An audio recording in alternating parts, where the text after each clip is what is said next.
আসসালামু আলাইকুম। আশা করছি সবাই ভালো আছো। আজকে আমরা শিখব প্রোনাউন। প্রোনাউন কাকে বলে, প্রোনাউনের প্রকার এবং কিভাবে আমরা প্রোনাউন আইডেন্টিফাই করব। তাহলে চলো শুরু করা যাক। এটা হলো প্রোনাউন, রাইট? আচ্ছা, এখন প্রোনাউন জিনিসটা কি? প্রোনাউনটা হচ্ছে নাউনের পরিবর্তে আমরা যেটা ব্যবহার করি সেটাই প্রোনাউন। এখন নাউনটা ব্যক্তি হতে পারে, বস্তুও হতে পারে, রাইট? অর্থাৎ ব্যক্তি বা বস্তুর পরিবর্তে আমরা যা ব্যবহার করব বা নাউনের পরিবর্তে যেটা ব্যবহার করছি আমি সেটাকে বলছি প্রোনাউন। এই ধরনের প্রোনাউন রয়েছে মোট ৮ প্রকার, অর্থাৎ প্রচলিত ৮ প্রকার। একটা হলো পার্সোনাল প্রোনাউন। পার্সোনাল প্রোনাউন হচ্ছে যখন প্রোনাউনটা বাক্যে কে কথা বলছে, প্রোনাউন আগেই বলছি যেটা ব্যক্তি বা বস্তুর পরিবর্তে ব্যবহৃত হয়, এবং সেই ব্যবহৃত হওয়ার পর যখন বাক্যে কে কথা বলছে, কাকে কথা বলছে, কার সম্বন্ধে কথা বলছে এগুলো নির্দেশ করে, তখন সেটাকে আমরা বলছি পার্সোনাল প্রোনাউন। অর্থাৎ সাবজেক্টের কাজ করবে, অবজেক্টের কাজ করবে, পসেসিভ প্রোনাউনের কাজ করবে, রাইট? দেখো আমরা যদি বলি এক্সাম্পল দেই, আই আই ইট রাইস, তাহলে কি হলো? আই একটা প্রোনাউন। এখন আমি যদি বলি উই, আমরা, ঠিক আছে, উই ইট রাইস, তাহলে উই এখানে কি সাবজেক্টের কাজ করছে, রাইট? অর্থাৎ কে কাজ করছে, কে কথা বলছে, কার সম্বন্ধে বলা হচ্ছে সেটাও কিন্তু পার্সোনাল প্রোনাউনের অংশ, অর্থাৎ সাবজেক্টিভ ফর্ম এবং অবজেক্টিভ ফর্ম। যদি আমি আই সাবজেক্ট, এটার অবজেক্ট যদি বলি মি, সেটাও কিন্তু পার্সোনাল প্রোনাউনের অংশ। এখন উই সাবজেক্টিভ প্রোনাউন, এখন এটাকে যখন আমরা বলছি আস, তখন কিন্তু এটাও পার্সোনাল প্রোনাউনের অংশ। আই মি, তারপরে আমি বলতে পারি মাইন্ড, রাইট? রাইট, মাইন্ড বলতে পারি, আজ থাকলে আমরা বলতে পারি আওয়ার। এগুলো কিন্তু সবই পার্সোনাল প্রোনাউনের অংশ। কি হতে পারে আরো? হি হতে পারে, শি হতে পারে, রাইট? দে হতে পারে, ইট হতে পারে, সাস হতে পারে, হ্যাঁ, দেয়ার হতে পারে। এইভাবে যা আছে যেগুলো বাক্যে সাবজেক্টের কাজ করে বা অবজেক্টের কাজ করে, অর্থাৎ কে কথা বলছে, কে কাজ করছে, কার সম্বন্ধে বলা হচ্ছে, সবগুলোই কিন্তু পার্সোনাল প্রোনাউন। যেরকম আমি যদি বললাম হি সেড টু মি, এখন দেখো হি সেড টু মি, সে আমাকে বলেছিল বা বলেছে। এখন এই যে মি কিন্তু অবজেক্টিভ ফর্ম আছে, অর্থাৎ আই এর অবজেক্ট মি, এখন এটাও কিন্তু পার্সোনাল প্রোনাউনের অংশ।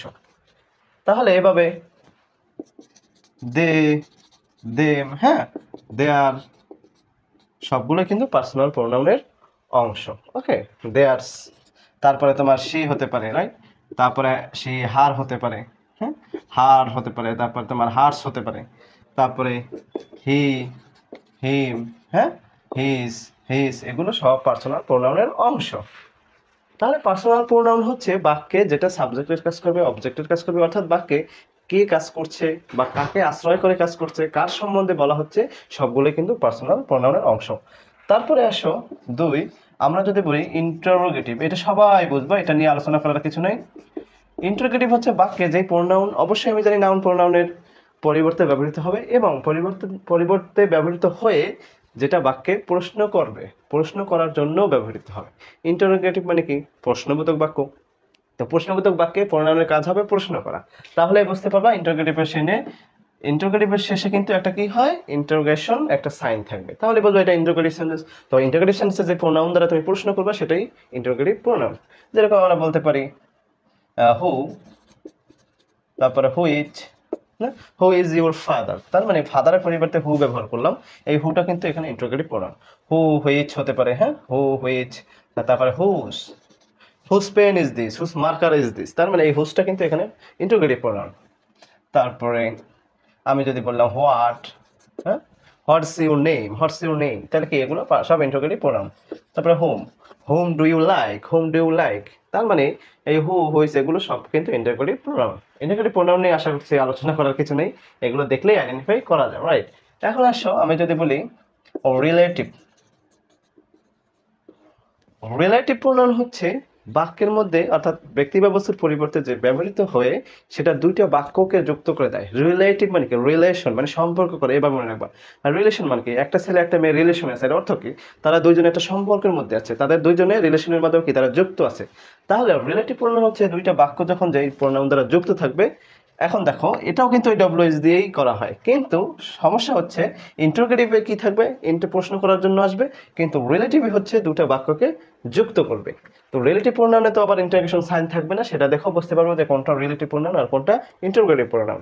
তাহলে রিলেটিভ প্রোনাউনে কি? দ্যাট, তারপরে তুমি বলতে পারো, হ্যাঁ, হু, তারপরে তুমি হুইচ, হ্যাঁ, হুইচ, তারপরে হুস, অর্থাৎ এই যে হু, হুইজ, হোস এগুলো কিন্তু আমাদের ইন্টারোগেটিভ প্রোনাউনের মধ্যেও ছিল।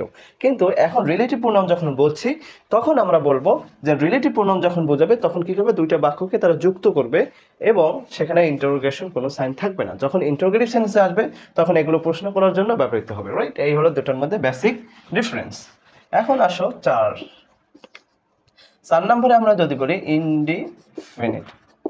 ইনডিফিনিট প্রোনাউন মানে বুঝো না, ডিফিনিট থেকে ইনডিফিনিট। ডিফিনিট মানে কি নির্দিষ্ট, আর ইনডিফিনিট মানে অনির্দিষ্ট। তো অনির্দিষ্ট যে সর্বনামগুলো রয়েছে সেগুলো ইনডিফিনিট প্রোনাউন বলা হয়। তো ইনডিফিনিট প্রোনাউন আমরা কিভাবে বুঝতে পারবো? যখন বিশেষ কোনো ব্যক্তি বা বস্তুকে না বুঝিয়ে অনির্দিষ্ট কোনো ব্যক্তি বা বস্তুকে বুঝাবে তখন আমরা বলছি ইনডিফিনিট প্রোনাউন।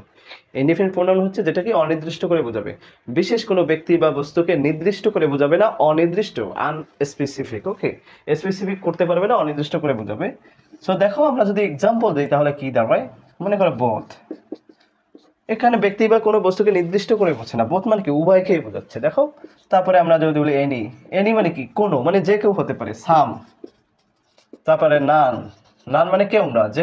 তারপর ওয়ান, তারপর মেনি, হ্যাঁ, অল, তারপরে ফিউ, হ্যাঁ, এরকম আরো অনেক আছে।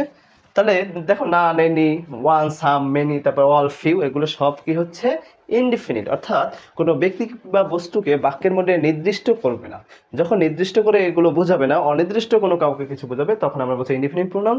আর ইনডিফিনিট প্রোনাউনের কাজ করে কি, বোথ, এনি, সাম, অল, মেনি, ফিউ, হ্যাঁ। তারপরে আসো আমরা যদি বলি ডিস্ট্রিবিউটিভ প্রোনাউন, হ্যাঁ, এটা হলো নাম্বার 6। হ্যাঁ, ডিস্ট্রিবিউটিভ প্রোনাউনটা কি? ডিস্ট্রিবিউট মানে কি? ডিস্ট্রিবিউট মানে বন্টন করা। ডিস্ট্রিবিউট মানে কি? বন্টন করা। এভাবে মনে রাখবা, ডিস্ট্রিবিউট মানে কিভাবে বন্টন করবে। তোমাকে যদি বলা হয় যে এই নাও 10টা আপেল, এগুলো 10 জনের মাঝে বন্টন করো, তার মানে কি 10 জনের প্রত্যেকে একটা করে পাবে। তুমি যদি বলো, মানে আমি যদি তোমাকে বলি যে এই এখানে 20টা আপেল আছে, এই 20টা আপেল তুমি 10 জনের মধ্যে সমান বন্টন করো, তার মানে অর্থ হচ্ছে কি প্রতি একজনের দুটো করে পাবে, যেহেতু 20টা আপেল 10 জনের দুটো করে পাবে।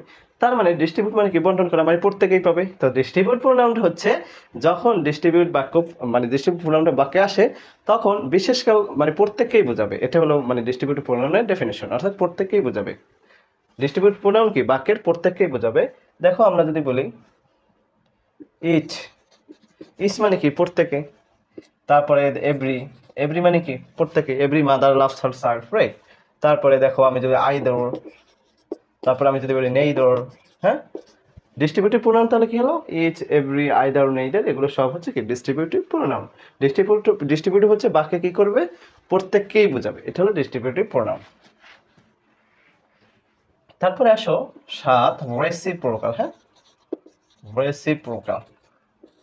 ওকে, না রেসিপ্রোকালটা পরে বলি, আগে রিফ্লেক্সটা বলি, হ্যাঁ। রিফ্লেক্সিভ, রিফ্লেক্সিভটা হচ্ছে বাক্যে যখন প্রোনাউনটা মানে রিফ্লেক্সিভ প্রোনাউনটা বাক্যে অবজেক্টের জায়গায় বসে সাবজেক্টেও বোঝাবে, অর্থাৎ যে প্রোনাউনটা বাক্যে সাবজেক্ট অবজেক্ট উভয়কেই বোঝায়, মানে একটা প্রোনাউন সাবজেক্টেরও কাজ করবে অবজেক্টেরও কাজ করবে, তখন আমরা সেটাকে বলছি রিফ্লেক্সিভ প্রোনাউন।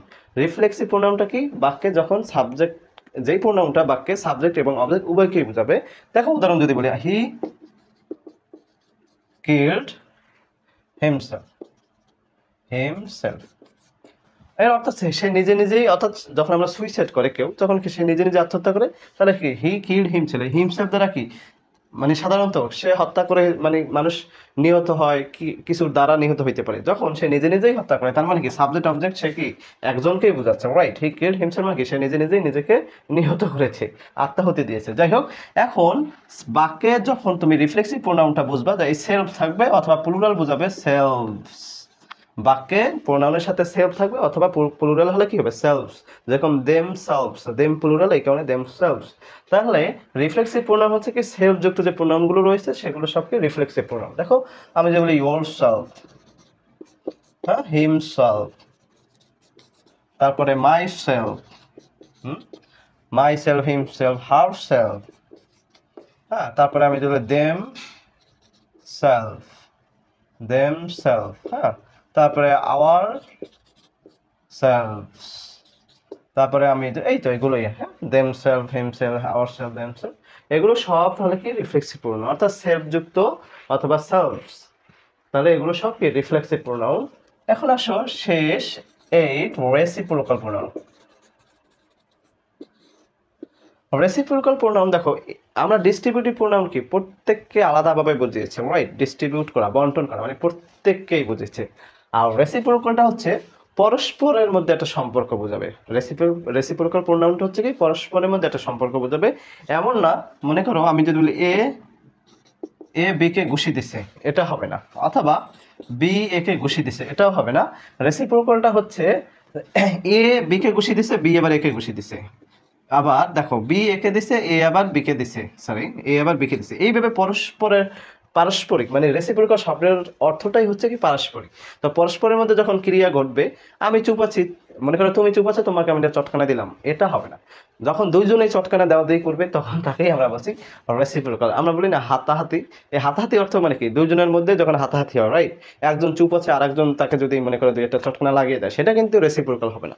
দুইজনের মধ্যে পরস্পর ক্রিয়া ঘটবে যখন, তখনই আমরা বলছি রেসিপ্রোকাল।